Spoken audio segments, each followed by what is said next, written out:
present the new adventures of Sherlock Holmes, starring Nigel Bruce as Dr. Watson and Tom Conway as Sherlock Holmes.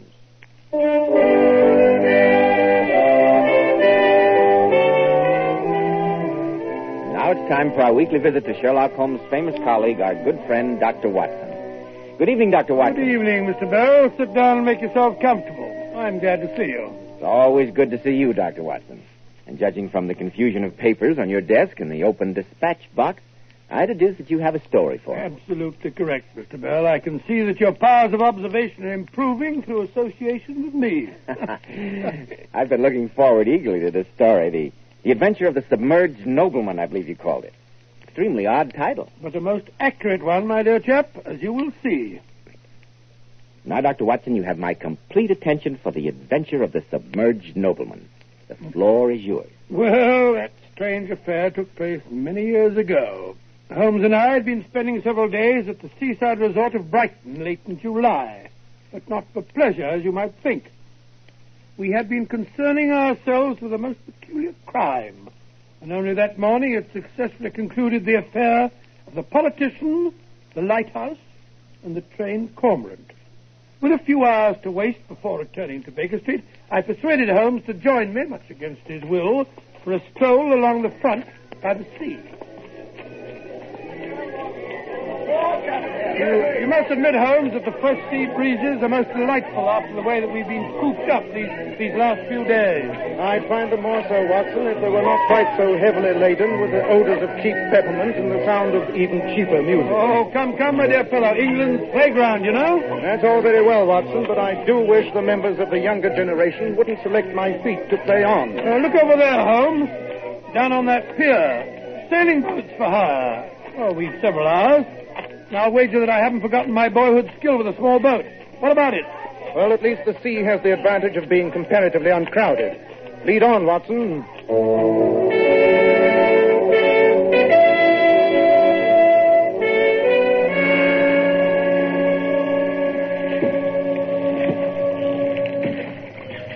I must congratulate you, Watson, on your skillful handling of our craft. You reveal a talent I didn't know you possessed. I haven't done it for years. I don't seem to have lost the knack, though, do I? How far are we from shore? About 2 miles, I should say. Wind's rising, too. I think we'd better put about. But now, watch your head, Holmes.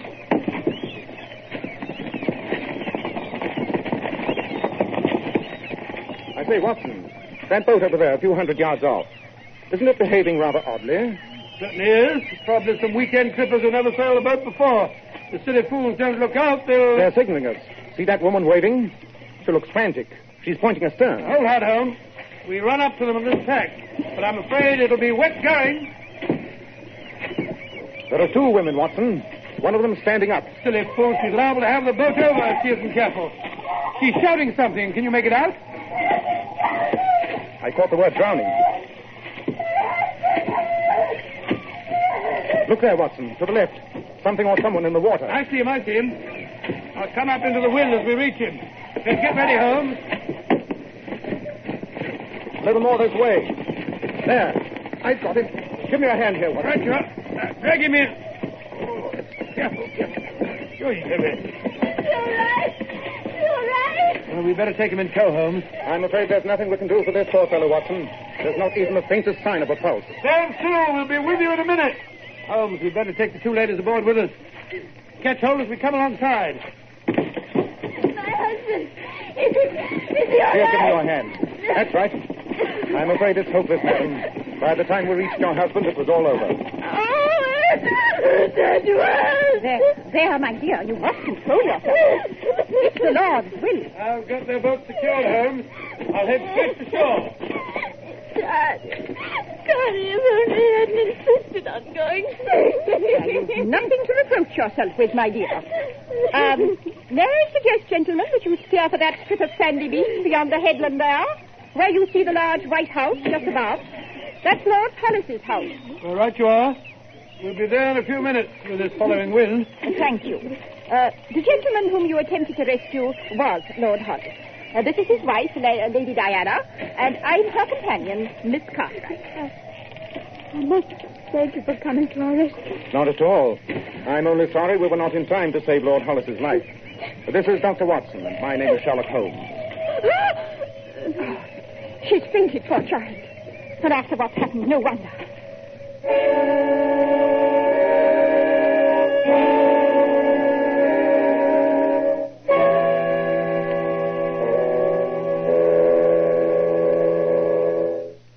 She'll be all right now, Miss Cartwright. I stayed with the poor girl until the sleeping draught took effect.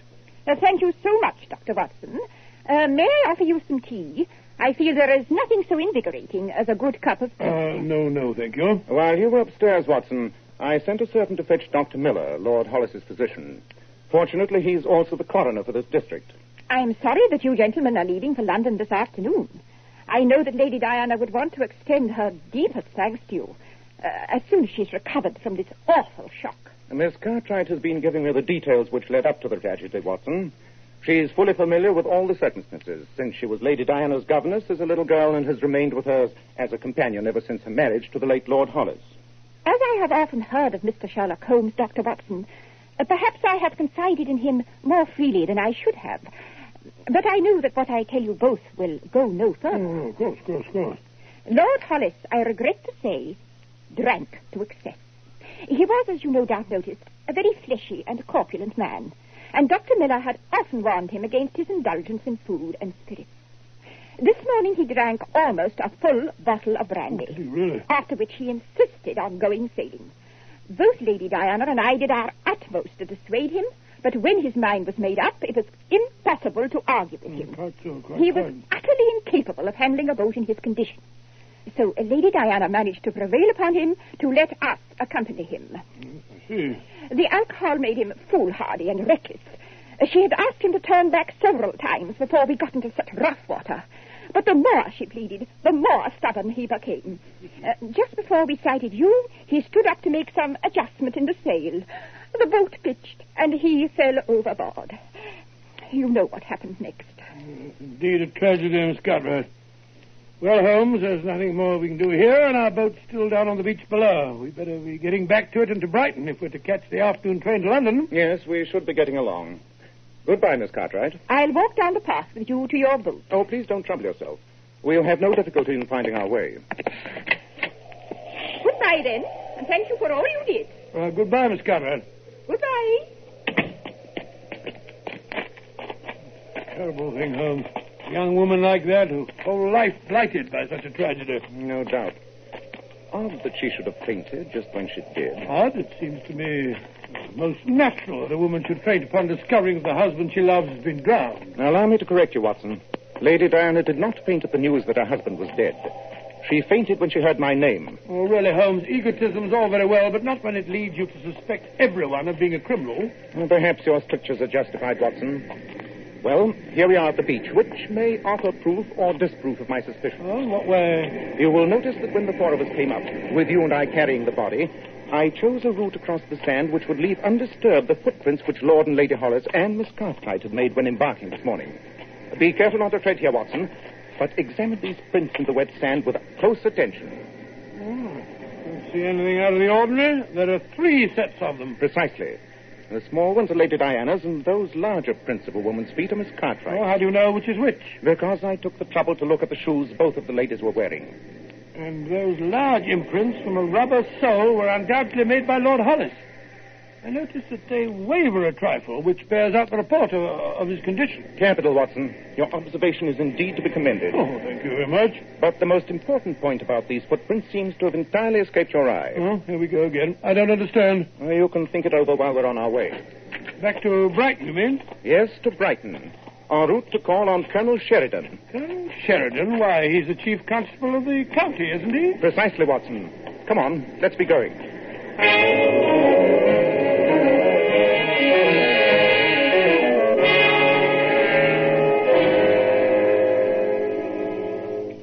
I must admit, Mr. Holmes, that I'm deeply shocked by the suggestion you just made. I can easily understand that, Colonel Sheridan. Nevertheless, I feel it my duty to lay the evidence before you. Flimsy evidence, you must admit, Mr. Holmes. Flimsy, perhaps. But it offers food for thought. Lord Hollis' footprints in the sand were not nearly as deep as those left by his wife and Miss Cartwright. This despite the fact that he was an unusually heavy man. You're right, Holmes. I noticed that. I'm sure you did, Watson. There's no need to be sarcastic. And your conclusion from those footprints, Mr. Holmes? The extreme depth of Lady Diana's and Miss Cartwright's prints admits of only one conclusion, Colonel. What? You mean their feet sank into the sand because they were carrying something heavy? Not something, Colonel. Someone. Good heavens, Holmes. Lord Hollis's body? Quite. But dash it all, man, we saw the man drown. I fear I must correct you, Watson. We saw the man's body floating in the water. We did not see him drown. I fear we would need far more convincing evidence than those footprints, which the tide has probably washed away by now, even to consider the necessity for action by the police, Mr. Holmes. I understand your position, Colonel.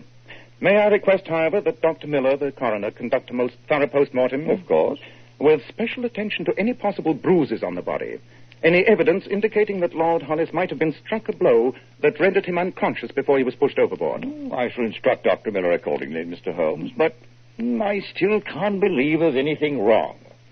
I've known Edward Hollis since he was a boy. He was a fine chap, generous, excellent rider to hounds, although a bit over fond of the bottle. Yes, Miss Cartwright told us. Oh, Miss Cartwright. Ooh, that woman gives me the cold shivers.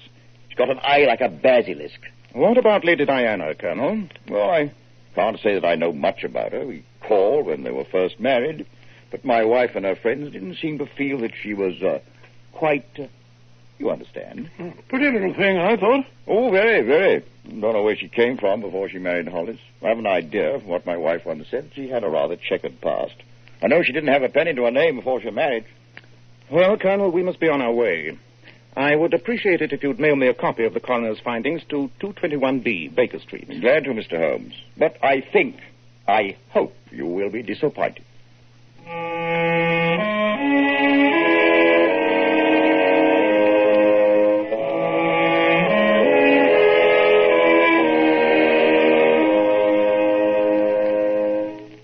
Mr. Holmes, you might stop lolling in that chair and staring vacantly into space and lend me a hand with our packing. Our train leaves in half an hour. Eh? Oh, all right. I can't help wondering, though. Oh, wondering what? About those footprints. Holmes, you're getting morbid. Either of the ladies hit Hollis over the head, there would have been a mark. I could swear there was no such mark on the body. Possibly, but still. And if he was poisoned, the coroner's report will show it. But if he were neither hit over the head nor poisoned... Oh, but how else could a frail little woman like Lady Diana overcome a robust man like her husband? Just wasting your time, Holmes, if you ask me. I didn't. Didn't what? Ask you. Oh, there you are. Well, that finishes my packing. I only wish I had time for a tub before the train. What did you say? I said I only wish I had time for a bath before the train. I'm a bit on the salter side since our sail this morning. By Jove, Watson. Thank you. What are you talking about? Yes, it's a possibility. A distinct possibility. Come on, forget that train. You and I are going to pay a visit to Dr. Miller, the coroner.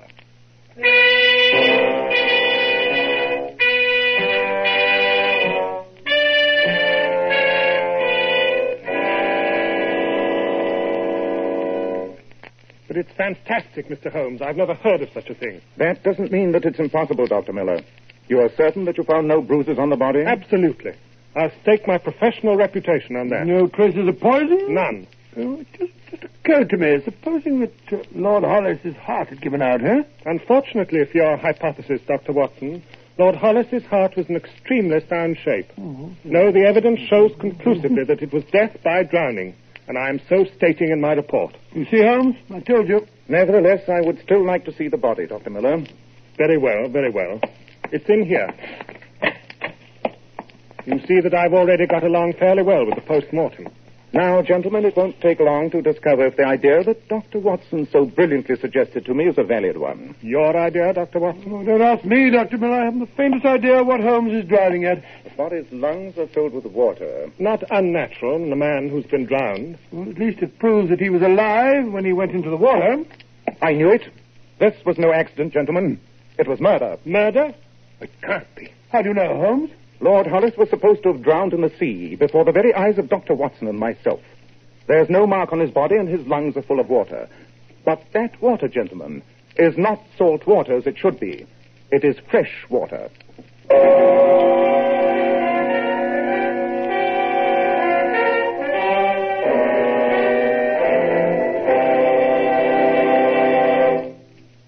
In just a moment, we'll return to Sherlock Holmes as he endeavors to solve the mystery of the strange death of Lord Hollis. Now, Dr. Watson, what happened after Sherlock Holmes' startling discovery that the late Lord Hollis had been drowned in fresh water? We returned to our hotel with all thoughts of going back to London in abeyance. Holmes paced up and down, deep in thought. His pipe was clenched in his jaws, and the room was blue with the fumes of tobacco.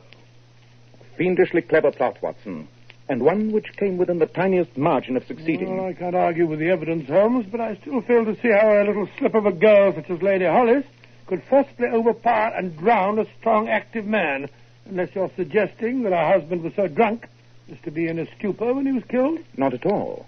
There is one set of circumstances under which even a small person would have no difficulty in drowning a much larger one.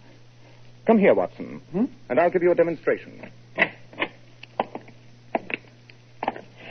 Now, if you'll seat yourself in the bath and imagine for a moment that you are Lord Hollis. Well, it feels rather silly, though. Excellent. Now, lean back in the tub, relaxing, enjoying your imaginary bath. All right, now what? In the part of Lady Diana, I enter, walk over to you with some casual remark, and suddenly do this. You see? Pulling a person's feet suddenly upward while he's in the tub, and there's your result. Oh, all right, all right. But dash it all, will you let go my feet? If that tub had been full of water, my dear fellow, your head would now be submerged despite your most violent struggles. And in that position, as you can see, it is utterly impossible to get a grip on the sides of the tub. Yes, most convincing. I shall keep my bathroom door locked in the future when I'm having a bath. The difficulty, Watson, rests not in convincing you, but a jury. Our evidence is slender in the extreme. A clever defense lawyer would have no difficulty in tearing so tenuous a thread apart, if I know anything about juries. You mean to tell me, Holmes, that the perpetrator of so fiendish and cold-blooded a crime is to be allowed to go free? Let me call your attention, Watson, to the fact that both Lady Diana and Miss Cartwright, beneath their frail and helpless exteriors, must be women of the utmost resolution and determination. Perhaps the two of them had planned out the whole grisly business far in advance. At any rate, after Lady Diana drowned him, they must have taken the dead man from the tub, dressed him, and together, one at his feet and one at his head, carried him down to their boat. That, of course, accounts for the deep indentations of their footprints. But Lord Hollis's prints? Very simple. Once the body was in the boat with Miss Cartwright guarding it, Lady Diana walked down the shore below high tide mark and up to the house by another route. I see. And then she put on a pair of Lord Hollis's shoes, walked down to the boat, thus creating the prints that were supposed to be his. Quite so. Then they sailed out, waited until some boat was near enough for their signals of distress to be visible, slid the body overboard, and began to act out their little drama. It all hangs together. As an explanation, yes. As evidence, no. And as I told you at the beginning, Watson, those two women are not the type whom a simple accusation will break down. You can wager that the loyal Miss Cartwright will guard her mistress's secret with her life. And as for Lady Diana, a woman capable of killing her husband in so diabolically clever a manner will not break under accusation. She'd be more likely to sue for slander. What on earth are you going to do, Holmes? You've sometimes told me that I have queer friends in London, Watson. I have a plan which depends upon one of them. I shall go out to London tonight. Meanwhile, I want you to make discreet inquiries from Lord Hollis's bankers and his lawyer and see what evidence you can obtain as to his financial affairs. I feel that we may find a large part of the motive there. Right you are, Holmes. When will you return? If all goes well, I'll be back tomorrow night. I want you to call on Lady Diana and engage her and Miss Cartwright in conversation at precisely 9 o'clock tomorrow evening. Don't fail me, Watson. It is vital that you carry through your part.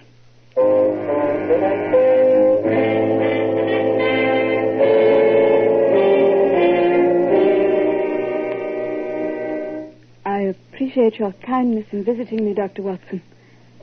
I'd been under the impression that you and Mr. Holmes left yesterday for London. No, we decided to remain in Brighton for a few more days, Lady Diana. Some tea, Dr. Watson. No, thank you, Scotland. And where is Mr. Holmes? I hope to have the opportunity of thanking him in person for all you both did. Holmes? Is this Holmes? I don't quite know where he is at the moment. He's a difficult fellow to keep track of, you know. Wasn't it the front doorbell, Carter? Yes. I'll go. The servants have retired. Can I offer you some other refreshment, Dr. Watson? Perhaps you'd like Good some evening, brandy. Mr. Holmes. No, thank you. I never touch it. Good evening, Lady Diana. Ah, Watson. Good evening, Mr. Holmes. I was just telling Dr. Watson that I hoped you'd give me the opportunity of... I'm afraid you're under a misapprehension, Lady Diana. I'm not calling upon you in a social capacity. I'm afraid I don't understand. Really, Mr. Holmes, your behavior is rather odd, to say the least. I found your notes at the hotel, Watson, where you'd left them for me. They complete the picture very thoroughly. Unless you can give some other explanation of your conduct, Mr. Holmes, I must ask you to leave at once. I am about to offer you an explanation, Lady Diana, although it is one you will not like. I am accusing you, with Miss Cartwright as accessory, of the murder of your late husband. Mr. Holmes, how dare you? I can only suppose that your trade of chasing criminals has turned your brain. I could sue you for slander, but I won't. I won't dignify your insane accusation by doing so. You see, Watson, just as I expected. Lady Diana, Dr. Watson's investigations have revealed some interesting facts. Your late husband was an extremely wealthy man, and you are his sole legatee. You yourself were penniless when you married Lord Hollis, a man 25 years older than you. Yesterday morning, he had a bath while drunk, and you entered his bathroom and drowned him. You and Miss Cartwright put the body on the boat, duplicated your husband's footprints, and staged the accident which Watson and I witnessed. Changed my mind, Mr. Holmes. I shall sue you for slander, for every penny that I can obtain. Well said, my dear. This man should be made to pay for his vile accusations. Well, you better sue me at the same time, Lady Diana. I associate myself with everything that Holmes has said. Thank you, Watson. But before you start suit, Lady Diana, I want you to show me the late Lord Hollis's bathroom. Don't do it, Lady Diana. I'll awaken the servants and have these men thrown out. I shall do it, Carty. Only to prove to this fool how baseless his suspicions are. Come with me. This way up the stairs. Here, my dear. Let me go ahead with the lamp. There is the door of my late husband's bath. Open it, look for yourself. Although what you expect to find... It's Edward! Carty! Careful, there goes the lamp. I told you he'd come back, Carty. You said we'd be safe. Shut up! You're not a fool! I won't! You told me nothing could happen. You said it was foolproof. Now he's come back. I always said he was. Watson, fetch Colonel Sheridan. He and the inspector are waiting outside.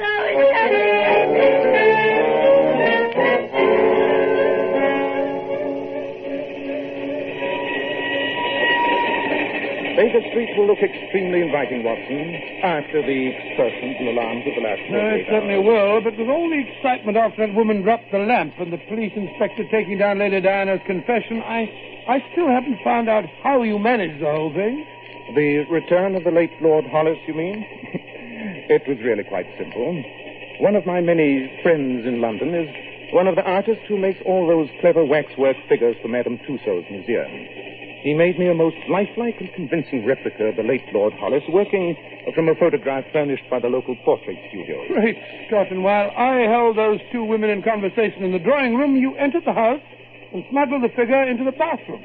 Precisely, my dear fellow.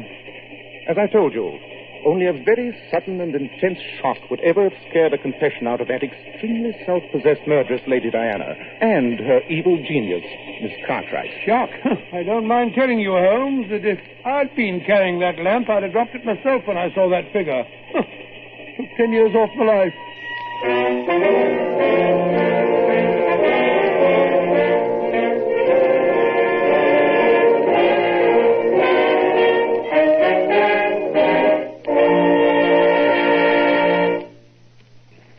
Now, Dr. Watson, what about next week? Well, now, let me see. Next week, I think I'll tell you a story that's always been one of my favorites. I'd call it The Red-Headed League. It began with a strange, fantastic tale told us by a Mr. Jabez Wilson and ended with a dreadful midnight vigil in the subterranean vaults beneath the City and Suburban Bank.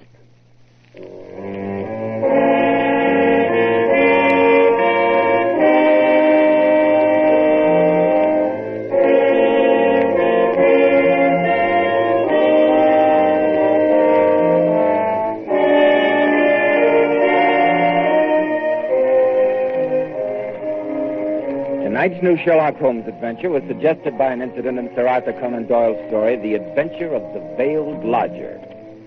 Nigel Bruce appeared through the courtesy of Universal International Pictures. Tom Conway by permission of Eagle Lion Pictures. The Sherlock Holmes series is produced by Tom McKnight, with original music composed and conducted by Alex Steiner.